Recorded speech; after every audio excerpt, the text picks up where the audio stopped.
What's going on, everyone? It is Ketch back with another video on the channel. Back-to-back uploads, daily uploads. We're doing this new thing. Let's get straight into the video. And yes, guys, it has been another entertaining night of football in Europe, and we start with Liverpool's trip to the Vitality Stadium, or Dean Court as it was formerly known as, in Bournemouth. Yes, they were playing Bournemouth, and Liverpool were looking to keep going with their momentum and stay 5 points clear at the top of the Premier League table, and they duly did so with an excellent second half performance at the Vitality, where Darwin Núñez and Diogo Jota both got a brace as Liverpool got a little bit of breathing space on the chasing pack, although Man City do have a game in hand on the Reds. But Jurgen Klopp's halftime team talk certainly helped the Liverpool team maintain their good form they've been showing all throughout the season, and it'll be an interesting thing to see who can stop them, because from what I saw in the second half, it looks like Liverpool will be very hard to stop, at least in terms of what's going to happen throughout the rest of the season.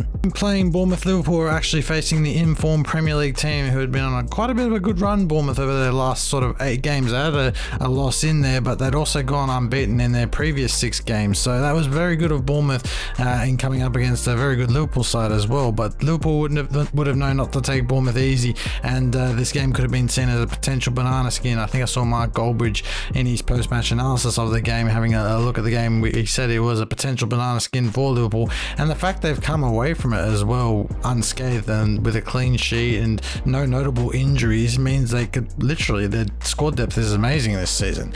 And I can, the neutral in me is just like looking at it going, oh, looks like they're going to be quite tricky to beat. But at the same time, Liverpool had a lot of notable players not with them. Obviously, Mo Salah or Tata Endu are both on international duty. Andy Robertson, Costa Tsimikas have both been out with long-term injuries, and you can't also forget that Dominic Szoboszlai, probably their most informed player of the entire season, alongside Trent Alexander-Arnold, probably their most influential player, have also been out for periods of this season as well. And they all of them are all on the road to recovery, all coming back from international duty. Obviously, in Endo and Salah's case, that'll depend on how both Egypt and Japan do over the next couple of games. I think if Egypt don't win their game at AFCON, they'll have to rely on other results to go their way.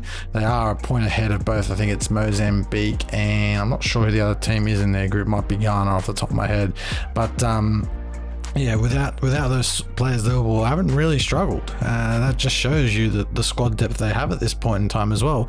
So much so that Jurgen Klopp is now fielding academy players from the Liverpool Youth Academy in the starting 11.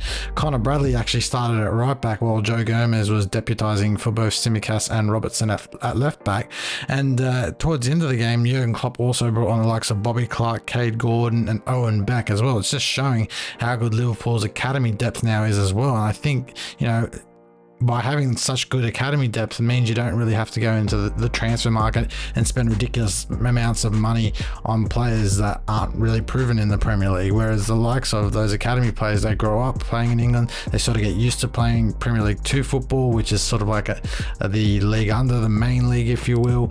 There's also the under 19s league as well. So they're all sort of, they're sort of all taught, how to play Premier League football from a young age and get used to the pace of Premier League football as well. And in the likes of Connor Bradley, who started the game, he seemed very in place at right back. I mean, he's no Trent Alexander-Arnold, but he did provide an assist for Diogo Jota's second goal, I believe it was. It was a funny goal. Jota miskicked it on the first occasion but got it on the second.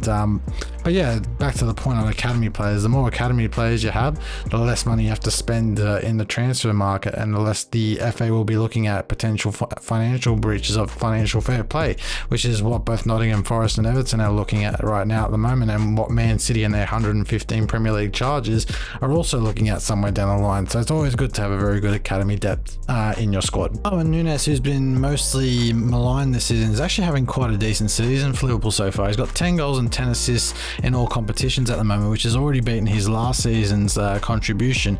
And now the fact that Diogo Jota is back in scintillating form after his injury layoff earlier in the season means that Liverpool aren't heavily reliant on Mo Salah at the moment when he's away on AFCON duty.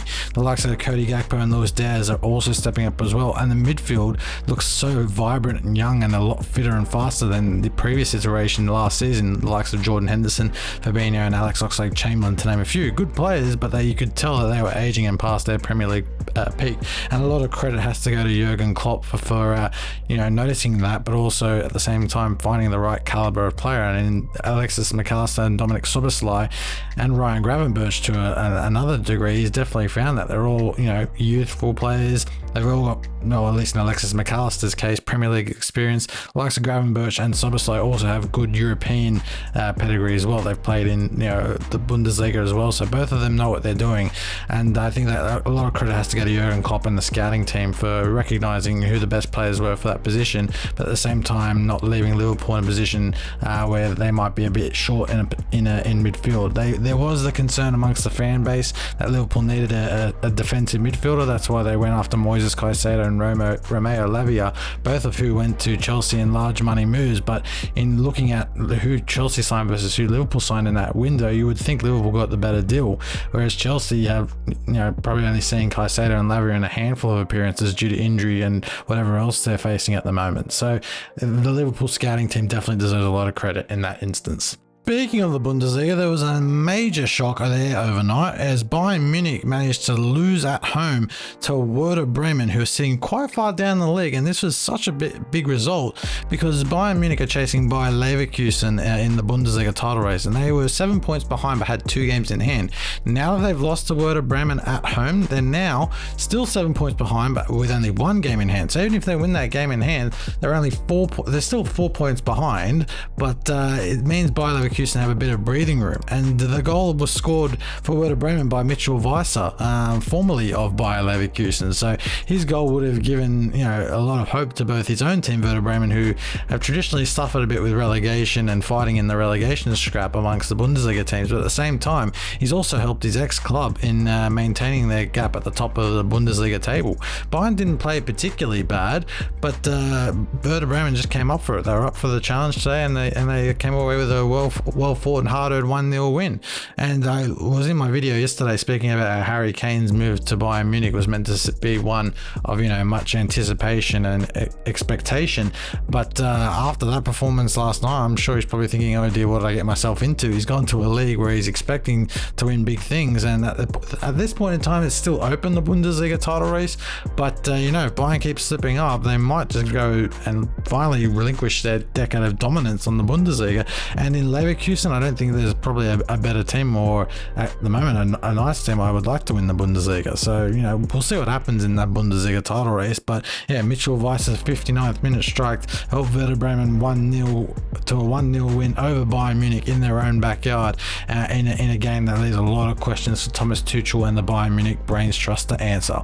But that has been the end of this video, guys. I hope you have enjoyed. Don't forget to please like, share and subscribe so you never miss another video, and I'll see you with another video very, very soon. Have a good day, guys, and afternoon wherever you are. See ya. Bye bye.